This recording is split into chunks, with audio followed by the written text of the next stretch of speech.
Here's your premium luxury meal, sir. The line cracked through the quiet like a taunt, far too sweet to match the stretched, unnerving smile plastered across Stephanie's face. She lowered the tray with a slow, theatrical grace, as if unveiling something precious, yet the instant the lid lifted, a foul, rancid blast punched through the cabin. A wave of shocked murmurs swept down the aisle. Rotting green and white blotches clung to the chicken like a spreading infection. The vegetables had collapsed into a slick, wilted mess. Even the potatoes carried a corpse-gray smear, dusted with specks no one could identify.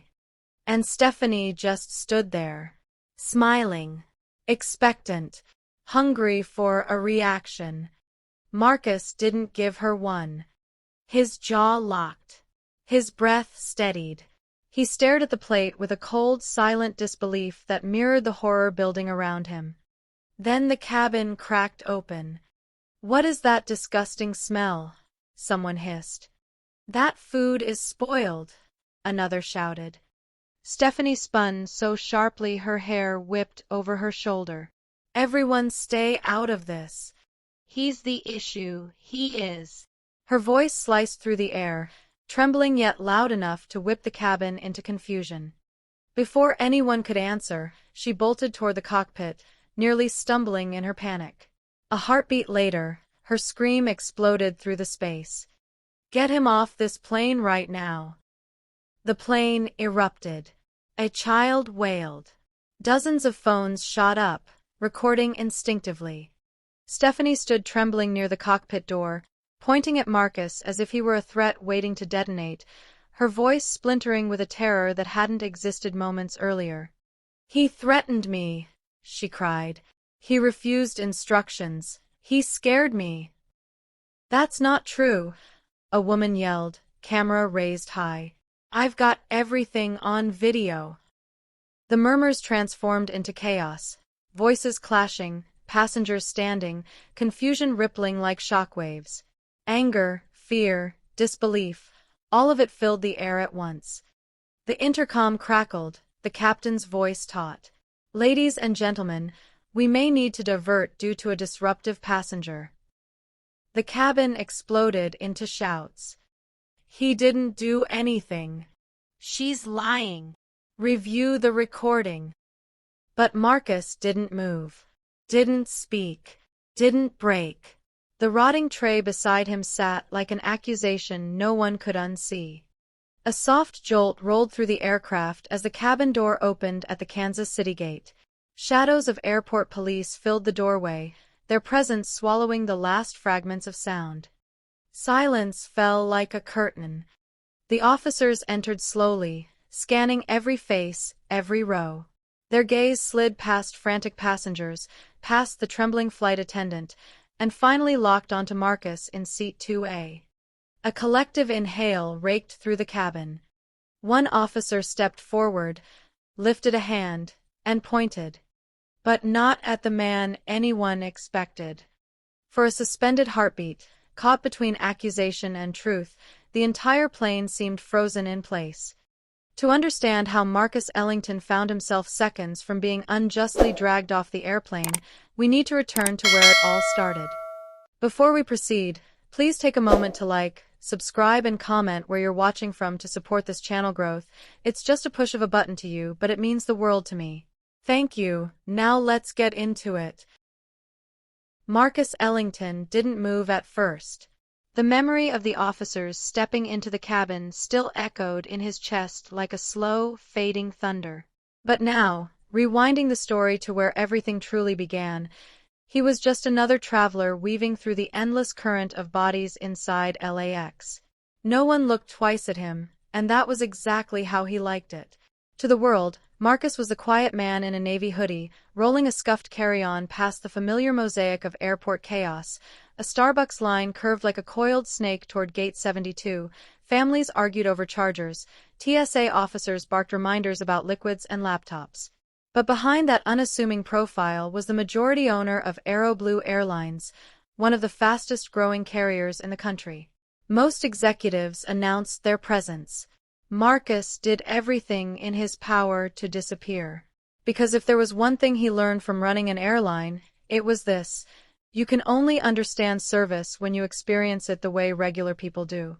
He scanned his boarding pass early and stepped onto the jet bridge, the cool metallic air washing over him. Boarding first wasn't about privilege, not for him. It was about observation, letting him catch the little things that never made it into corporate reports. The tone of a greeting, the energy of a crew, the chemistry between staff who'd been flying since dawn. First class was its own ecosystem.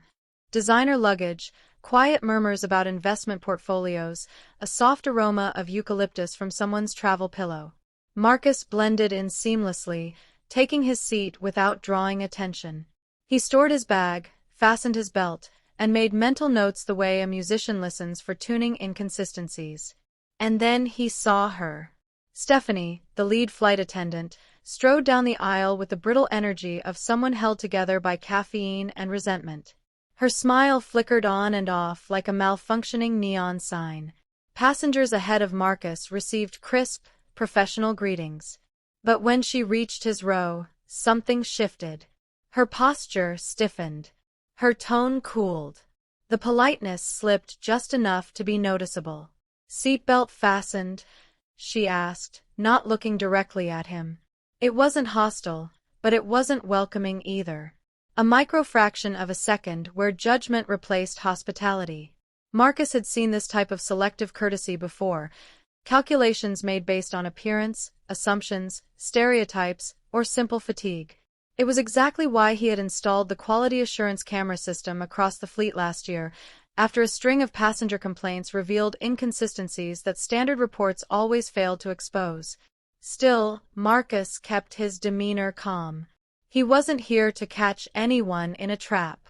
He just wanted to understand where his airline was failing, and why. During final checks, he watched Stephanie make bright small talk with a couple in 1C, her laugh effortless and warm. But the moment she turned toward his side of the cabin, her smile evaporated. Her movements became clipped, perfunctory. As if friendliness was a resource she was rationing. The plane lifted into the night sky, cabin lights dimming to a soft amber glow. Marcus studied the flow of service with the quiet focus of a surgeon. How fast water was offered, how attentively passengers were checked on, how the crew interacted with one another. Stephanie moved efficiently, but with a simmering irritability that felt ready to boil over at any second. He didn't judge her. Not yet. Travel exhaustion was real. Long shifts wore people thin. But what mattered was how her thinning patience was selectively applied. When dinner service began, Marcus glanced up as Stephanie approached his row again, tray in hand. Her expression was flat, annoyed even, as if simply serving him was an inconvenience she wanted to get over with. Without meeting his eyes, she dropped the meal onto his tray table with a dull thud. "There you go," she muttered, already turning away. If you were in Marcus's shoes at this moment, would you have spoken up immediately or waited to see how things unfolded? The moment Stephanie walked away, Marcus felt the weight of her irritation still lingering in the air, as if it clung to the tray she dropped in front of him. For a few seconds, he simply stared at the foil-covered dish. The cabin around him hummed with low conversation, clinking glasses, and the soft lull of engines pushing them east across the night. He peeled back the foil. The smell hit first, sharp, sour, unmistakably rotten. It crawled into the air like something spoiled weeks ago, not hours. Marcus's jaw tightened as he leaned closer.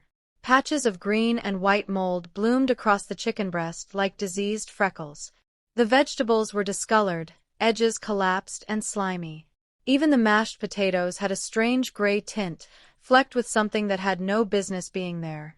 This wasn't just a bad meal. This was a health hazard.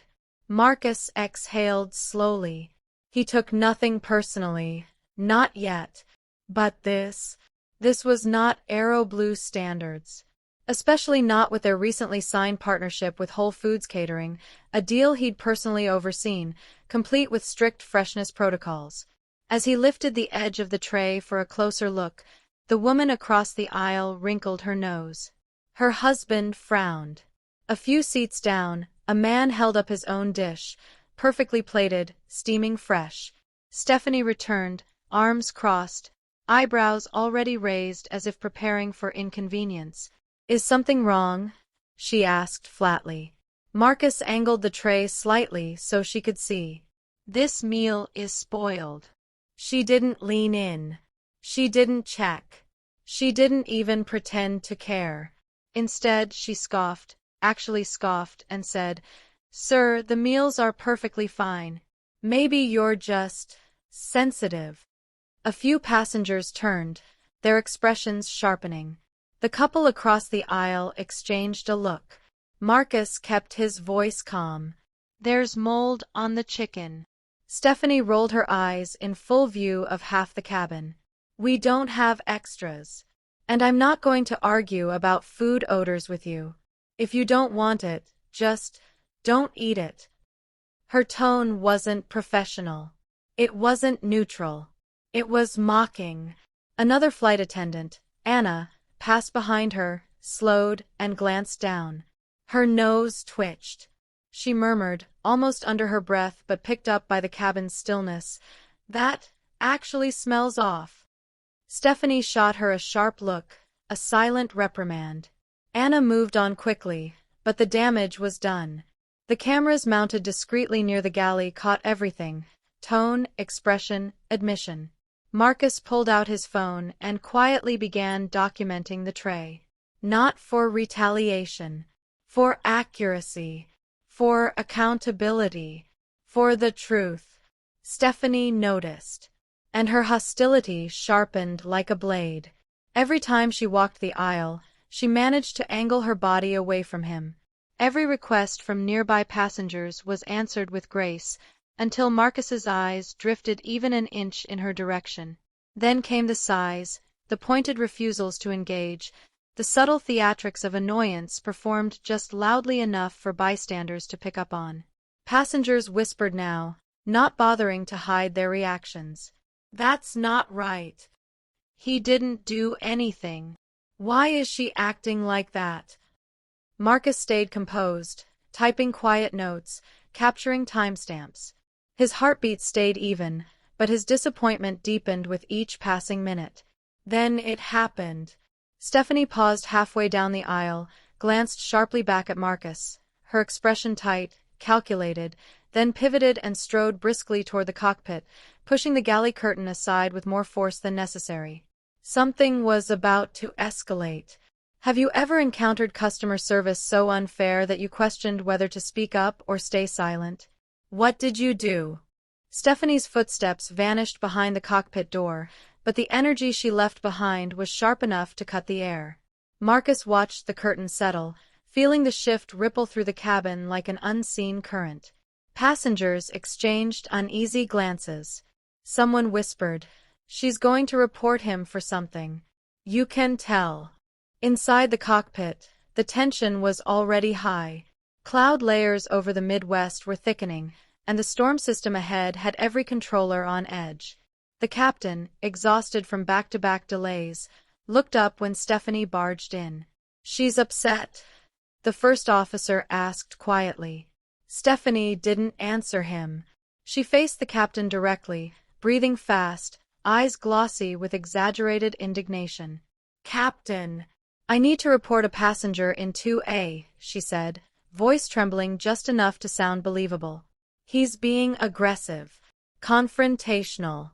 I tried to de-escalate, but he kept raising his voice at me over a meal. "I don't feel safe continuing service." The captain stiffened, jaw locking. "Is he threatening you?" "He's intimidating," she said, carefully choosing a word that could mean anything and nothing. "The entire situation is making me uncomfortable. I believe he might escalate further." There it was, the spark she needed. The captain exhaled heavily, fatigue feeding impulsive judgment.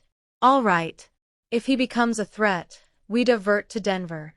I won't gamble with crew safety tonight." Stephanie nodded, masking satisfaction beneath a layer of feigned distress. She slipped out, returning to the cabin with a forced shakiness that made a few passengers frown in confusion. Minutes later, the intercom clicked. "Ladies and gentlemen, this is your captain speaking. Due to a situation involving a disruptive passenger, we may need to divert to Denver for the safety of the flight." The cabin erupted. Disruptive? Who? What are they talking about? He didn't do anything. Videos were already recording. People were pointing, not at Marcus, but at Stephanie. The couple across the aisle stood halfway from their seats. "Captain," the husband shouted toward the cockpit door, "you've been misinformed. We have footage." A younger passenger raised his phone, screen glowing with a recording of the spoiled meal, the dismissive attitude, the eye rolls, the sighs. Another woman added, "He hasn't raised his voice once. She's lying." The uproar traveled through the cabin in waves, disbelief turning to outrage. Flight attendants exchanged unsettled looks. Even Anna stared down at her shoes, guilt pulling her shoulders inward. Unbeknownst to the cabin, another system had already noticed the problem. Marcus's quality assurance cameras, installed for moments exactly like this, flagged the interaction automatically. An alert was sent to AeroBlue's corporate safety team, routing live footage and behavior markers directly to operations control. Inside the cockpit, the captain's radio crackled. "AeroBlue Corporate to Flight 417. Maintain course to Kansas City.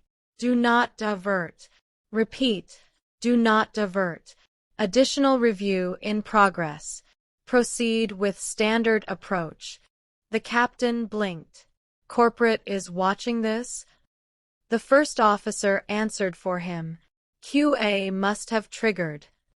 Back in the cabin, Marcus sat still, posture composed, expression unreadable. But behind his calm was a quiet, piercing disappointment, not just in Stephanie, not just in the captain, but in how quickly truth could be twisted by a single voice backed by authority. Passengers continued defending him, their voices rising not in chaos but in solidarity. Marcus simply folded his hands in his lap, absorbing every detail, every tone, every injustice. Moments like this remind us how fragile truth becomes when someone with authority decides to twist it. If stories like Marcus's resonate with you, if you believe everyday people deserve honesty and accountability, then staying connected to voices that tell these truths matters more than you realize. A soft chime finally sounded. The captain's voice returned, steadier this time. "Ladies and gentlemen, we've been cleared to continue straight into Kansas City. We'll begin our descent shortly." And with that, the cabin braced for the landing that would change everything. The wheels touched down in Kansas City with a thud that rippled through the entire cabin. No one spoke. For a moment, it felt like the whole aircraft was holding its breath. As the plane taxied toward the gate, the blue and red lights flashing outside created a strobe-like glow against the windows. Passengers craned their necks, trying to see who exactly was waiting for them. When the aircraft finally stopped at the jet bridge, the cabin door opened to a sight no one expected. Airport police, AeroBlue senior executives, HR managers, and 2 members of the airline's legal department standing shoulder to shoulder. Their expressions were unreadable, stern, controlled, purposeful. Stephanie straightened her uniform, smoothing the front nervously. "This is it," she whispered to Anna. "They're going to pull him off. Finally." The captain, convinced he had done the right thing, stepped forward slightly as if prepared to support the removal. A few passengers exchanged disgusted glances, gripping their phones tighter.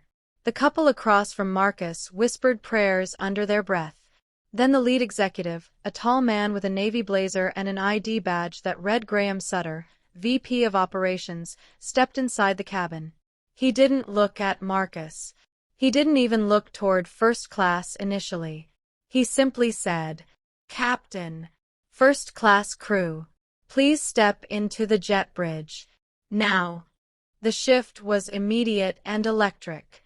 Stephanie blinked. "Wait us." "Yes," Graham replied firmly. "All of you." The passengers gasped softly. A few sat back in their seats with vindicated satisfaction. Stephanie tried to keep her composure as she followed the captain and the attendants out of the cabin, but her eyes darted repeatedly toward Marcus, waiting, hoping, to see fear on his face. She saw nothing but calm. Out on the jet bridge, the confrontation began instantly. Every word could be heard faintly through the open cabin door. "Your report does not match recorded footage," one of the HR officials said. "Nor does it match passenger testimony." "Recorded footage?" the captain asked, voice cracking. Graham nodded tightly. "Quality assurance cameras. You were briefed on them 2 years ago." Stephanie's panic bloomed visibly. I was the one threatened. He made me uncomfortable." Her voice trembled, but this time it wasn't calculated, it was fear. A legal advisor stepped forward, tablet glowing with evidence. "We reviewed the video. We reviewed passenger statements. We reviewed catering logs. The meal you served smelled spoiled before you delivered it. You acknowledged this on tape." "What? No, I didn't," Stephanie stammered. Anna couldn't hold it in anymore. "You did, Stephanie. We all heard you say it."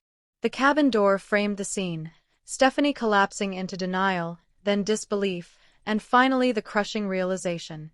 The captain stood frozen, his authority shattering piece by piece with every new clip played back to him. "You are all relieved of duty effective immediately," Graham announced. "Security will escort you to debriefing. Hand over your badges." Stephanie's knees buckled. She covered her face with both hands, tears spilling through her fingers as officers gently positioned themselves at her side. The captain's face drained of color as he surrendered his lanyard, staring blankly at the floor. Inside the cabin, no one moved. No one breathed. Marcus remained seated, silent, composed, almost motionless, as the truth unfolded just feet away from him. Passengers began turning toward him slowly, realization dawning in their eyes. Whoever he was, whoever he really was, he wasn't just a random traveler who happened to be mistreated. There was more to him. Much more. If you had the chance to say something directly to Stephanie at this moment, what would it be? Marcus rose slowly from his seat, the hum of the aircraft settling into a tense quiet as every pair of eyes followed him. He walked toward the front of the cabin with a calm, deliberate steadiness, the kind that made even the angriest passengers pause. When he finally turned to face them, the flight attendants beside him stiffened, as if they already knew what was coming.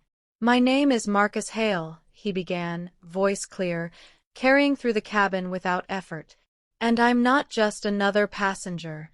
I'm the majority owner of Aero Blue Airlines." The reaction was instant. Gasps. A few stunned laughs. Someone whispered, "You're kidding." Phones came up like a coordinated wave, screens glowing as passengers hit record. A woman in row 9 started clapping, and others joined uncertainly, unsure whether this moment was history or damage control. Marcus lifted a hand. "Please, let me speak." Silence deepened. What happened on this flight was unacceptable.